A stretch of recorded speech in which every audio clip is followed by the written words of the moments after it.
Hello అండి, today మనం homeopathy మీద ఉన్న కొన్ని మిత్స్ని బస్ట్ చేద్దాం.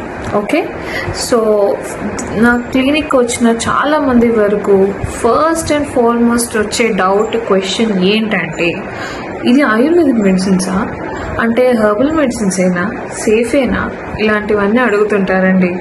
So first and foremost myth ఏంటంటే, is Ayurveda and homeopathy same?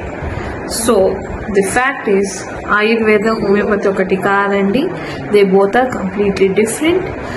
Yes, both రెండిటి ఎయిమ్ ఒకటే, which is harmless and natural way of treatment through organic products and organic medicines. Aim అయితే ఒకటి, కానీ మెథడ్ ఆఫ్ ట్రీట్మెంట్ అవంతా వేరుగా ఉంటుంది. ఆయుర్వేదలో కంప్లీట్లీ రా ప్లాంట్స్ నుంచి అవన్నీ ఎక్స్ట్రాక్ట్ చేసే కాంపౌండ్స్ అన్నిటిని రాగా కాంపౌండ్ ఫామ్లో తీసుకుంటారు. అలాగే రా కాంపౌండ్స్తోని మెడిసిన్స్ తయారు చేస్తారు. అండ్ వాళ్ళు ఇచ్చే ట్రీట్మెంట్ ఏమో వాళ్ళ కఫ, పిత, వాత దాన్ని బట్టి ఉంటుంది. So with all due to respect to Ayurveda, and because ఇది మనకు చాలా ప్రాచీన కాలం నుంచి వస్తున్న system of medicine, I have huge respect on Ayurveda. కానీ రెండు అయితే సేమ్ కాదు.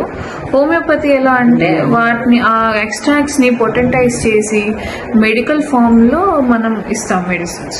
సో అండ్ ఇచ్చే మెడిసిన్ కూడా ఒక మంచి పర్సనాలిటీని, ఆయన మైండ్ సిమ్టమ్స్, ఆయన డిజైర్స్, ఆయన హంగర్, ఎపిటైట్, థర్స్ట్ ఇవన్నిటిని కలుపుకొని ఒక మెడిసిన్, ఆయనకి ఇండివిజువలైజ్డ్ మెడిసిన్ ఇస్తాం. సో రెండు అయితే సేమ్ కాదు. సో ఇలాంటి ఎన్నో మిత్స్ బర్స్ట్ చేయడానికి stay tune to next video, and please do follow Omkara homeo clinic and share it to your friends and family. Thank you.